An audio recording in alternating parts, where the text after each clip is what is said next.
Welcome to Sweet Life Beat Life. We hope this video helps.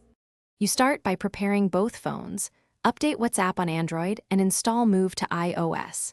Make sure both devices are charged and on the same Wi-Fi or a phone hotspot so data flows reliably. You should sign into the iPhone with your Apple ID and keep the same phone number active. This ensures WhatsApp recognizes the account during restore.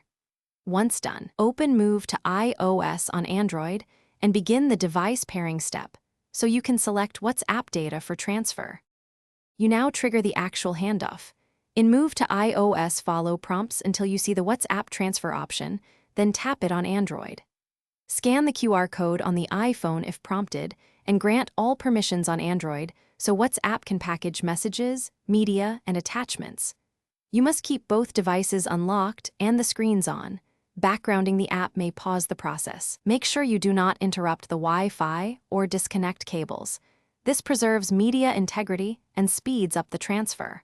Once the transfer finishes, install WhatsApp on your iPhone and verify using the same phone number.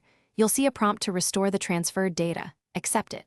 You should then wait while messages and media populate.